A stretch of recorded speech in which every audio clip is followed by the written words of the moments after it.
বন্ধুসকল আজি আপোনালোকৰ কাৰণে ইম্পৰ্টেণ্ট ভিডিঅ' এটা লৈছোঁ। বহুতো ল'ৰা ছোৱালীয়ে সুধি আছিলে আমি ইলেক্ট্ৰলটো খাব লাগে নে নালাগে, ৰানিং কৰা ল'ৰা ছোৱালীয়ে ইলেক্ট্ৰল খাব নে লাগে নে নালাগে, আৰু আপোনালোকে ইলেক্ট্ৰল খালে কি কি লাভ হ'ব সকলোখিনি ভিডিঅ'টোত ক'ম। আৰু বহুতে সুধি আছিলে প্ৰটিন পাউডাৰ আমি খাব লাগে নে নালাগে, আৰু প্ৰটিন পাউডাৰটো খালে আপোনালোকৰ কি কি লাভ হ'ব সকলোখিনি ভিডিঅ'টোত ক'ম। আৰু ক্ৰিয়েটিনটো আপোনালোকে কেতিয়া খাব আৰু এইটো খাব লাগে নে নালাগে সকলোখিনি আপোনালোকক মই ক'ম। আৰু এটা মই ভিডিঅ' আপলোড কৰিছিলোঁ, ৰিচেণ্ট আপলোড কৰিছিলোঁ 2 অক্টোবৰত ফিজিকেল হ'ব বুলি কৈছিলোঁ, আৰু সেইটো মোৰ ভুল হৈ গ'ল। কাৰণ মই ৰিলছ এটা চালোঁ, মই ৰিলছটো চাই পিনে মই এক্সাইটেড হৈ পিনে ভিডিঅ'টো বনালোঁ। সেইকাৰণে আপোনালোকক মই ক'লোঁ যে 2 অক্টোবৰত ফিজিকেল হ'ব বুলি। সেইটো মোৰ ভুল হ'ল বাৰু, তাৰ কাৰণে আপোনালোকে ক্ষমা কৰি দিব। আৰু সিমান এটা ডাঙৰ ভুল হোৱা নাই, আপোনালোকক মই প্ৰেক্টিচ নকৰিবলৈ কোৱা নাই, আপোনালোকক মই প্ৰেক্টিচ কৰিবলৈ কৈছিলোঁ। যদি আপোনালোকে প্ৰেক্টিচ কৰে 2 অক্টোবৰত যেনিবা ফিজিকেল নহ'লে আপোনালোকে প্ৰেক্টিচ কৰিলেতো আপোনালোকৰে লাভ হ'ব, বেনিফিট আপোনালোকৰে। গতিকে ইমানো ডাঙৰ এটা ভুল কৰা নাই, কিন্তু কিছুমানে বহুত ডাঙৰ ভুল কৰিছোঁ তেনেকুৱা কমেণ্টবিলাক দিছে। আৰু গতিকে একো নাই, কোনোবাই বেয়া পাইছে কাৰোবাৰ এই ভিডিঅ'টোৰ পৰা লাভ হৈছে না, চবচে ইম্পৰ্টেণ্ট সেইটো।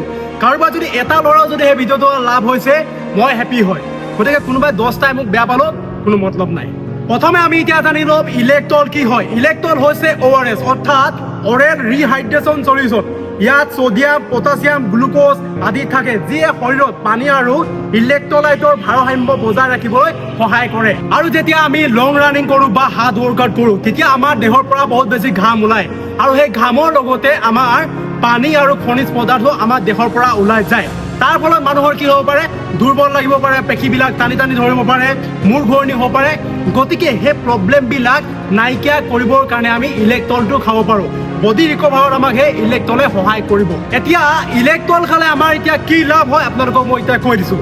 শৰীৰৰ পানীৰ অভাৱ পূৰণ কৰে, ঘামৰ লগত ওলাই যোৱা ইলেক্ট্ৰলাইট পূৰণ কৰাত সহায় কৰে, ডিহাইড্ৰেশ্যনৰ সম্ভাৱনা কমায়। আৰু যেতিয়া আপোনালোকে লং ৰানিং কৰে, আৰু সেই লং ৰানিং কৰিলে যে আপোনালোকৰ যে ভাগৰ লাগে সেই ভাগৰটো ৰিকভাৰ কৰিবৰ কাৰণে ইলেক্ট্ৰলে আপোনালোকক সহায় কৰে। আৰু এটা কথা আপোনালোকক কৈ দিছোঁ, আপোনালোকে যদি 5 কিলোমিটাৰ 6 কিলোমিটাৰ যদি ডেইলি যদি ৰানিং কৰি থাকে তেতিয়া আপোনালোকে ইলেক্ট্ৰল খাব নালাগে। যদিহে আপোনালোকে 4 লিটাৰ 5 লিটাৰ যদি পানী খায় তেতিয়া আপোনালোকে ইলেক্ট্ৰল খাব নালাগে।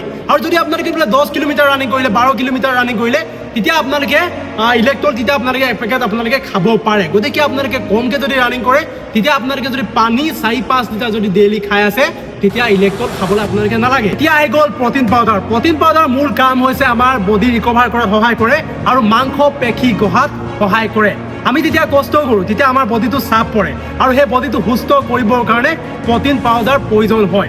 আপোনালোকে যদি প্ৰটিন পাউডাৰ একেবাৰে প্ৰটিন যদি বোলে একেবাৰে নাই খোৱা তেতিয়া আপোনালোকে প্ৰটিন পাউডাৰ ল'ব পাৰে। যদি আপোনালোকে প্ৰটিন খাই আছে, গাখীৰ, কণী, পনীৰ, মাছ, মাংস, চয়াবিন এইবিলাক যদি আপোনালোকে খাই আছে তেতিয়া আপোনালোকে এক্সট্ৰাকৈ আকৌ প্ৰটিন পাউডাৰ খাব নালাগে। এতিয়া মূল কথাটো হৈছে প্ৰটিন পাউডাৰ খালে আমাৰ লাভ হয়, আমাৰ মাংস পেশী ৰিকভাৰ কৰাত সহায় কৰে, তাৰপিছত আমাৰ শৰীৰত শক্তি বজাই ৰাখে। তাৰপিছত আহি গ'ল আমাৰ যেতিয়া আমি লং ৰানিং কৰোঁ, হাৰ্ড ৱৰ্কআউট কৰোঁ তেতিয়া আমাৰ আকৌ বডিটো ৰিকভাৰ কৰে।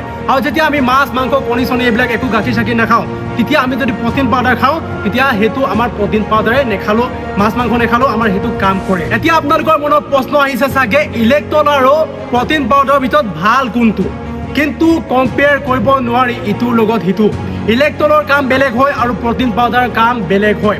ইলেক্ট্ৰলৰ কাম হৈছে আমাৰ শৰীৰত পানী আৰু ইলেক্ট্ৰলাইট পূৰণ কৰা, আৰু প্ৰটিন পাউডাৰৰ কাম হৈছে আমাৰ মাংস পেশী ৰিকভাৰ কৰা। গতিকে ইটোৰ লগত আনটো কম্পেয়াৰ কৰিব নোৱাৰি, কাম বেলেগ বেলেগ হয়। গতিকে আপোনালোকক আজি বুজাই দিলোঁ ইলেক্ট্ৰল আৰু প্ৰটিন পাউডাৰ আপোনালোকে কেতিয়া খাব লাগে। আপোনালোকে সকলোৱে কৈ আছিলে প্ৰটিন পাউডাৰ আৰু ইলেক্ট্ৰল খাব লাগে নে নালাগে, গতিকে মোৰ ফালৰ পৰা আপোনালোকক ক'লোঁ। আৰু শেষত আপোনালোকক মই কৈছোঁ চাওক, আপোনালোকে ইলেক্ট্ৰলটো কেতিয়া খাব, যেতিয়া আপোনালোকে হাৰ্ড ৰানিং কৰিব, যেতিয়া আপোনালোকে হাৰ্ড ৱৰ্কআউট কৰিলে বহুত বেছি আপোনালোকৰ বডিটো বোলে ভাগৰ লাগিছে, বহুত বেছি আপোনালোকৰ দুৰ্বল লাগিছে, তেতিয়া আপোনালোকে ইলেক্ট্ৰলটো খাব।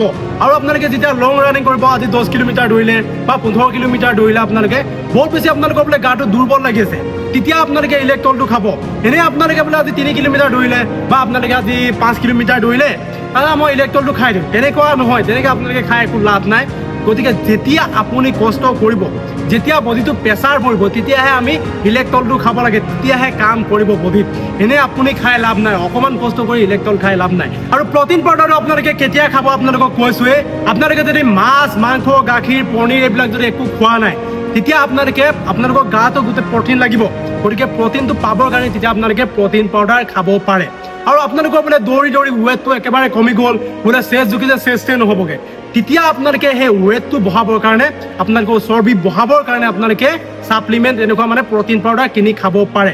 গতিকে তেনেকুৱা যদি ছাপ্লিমেণ্টৰ যদি মানে তেনেকুৱা ভিডিঅ' যদি লাগে আপোনালোকে কমেণ্ট কৰিব, মই শ্বৰ্ট ভিডিঅ' এটা বনাই দিম, ঠিক আছে। আৰু গতিকে আপোনালোকক সকলোখিনি ক'লোঁ। আৰু ক্ৰিয়েটিনৰ কথা আপোনালোকক মই পিছত ক'ম।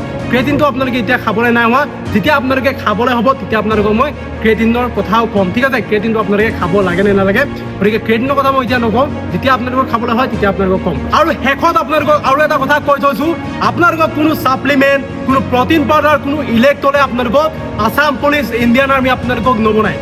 আপোনালোকক আছাম পুলিচ, ইণ্ডিয়ান আৰ্মি বনাব 4টা বস্তুৱে, আৰু এই 4টা বস্তু হৈছে প্ৰতিদিনৰ কষ্ট, আপোনালোকক লাগিব ডিচিপ্লিন, আপোনালোকক লাগিব ধৈৰ্য, আৰু আপোনালোকক লাগিব সঠিক ডায়েট। এই 4টা বস্তু যদি আপোনালোকে যদি কণ্ট্ৰল কৰিব পাৰে, আপুনি বহুত আগুৱাই যাব আৰু আপুনি সফল হ'বই 100% মোৰ ফালৰ পৰা আপোনালোকক গেৰাণ্টি দিছোঁ। আৰু আজি ভিডিঅ'টো কেনেকুৱা লাগিলে আপোনালোকে কমেণ্ট কৰি জনাব। যদি ভাল লাগিলে লাইক এটা কৰিব। আজিলৈ বাই, তেন্তে জয় আই অসম।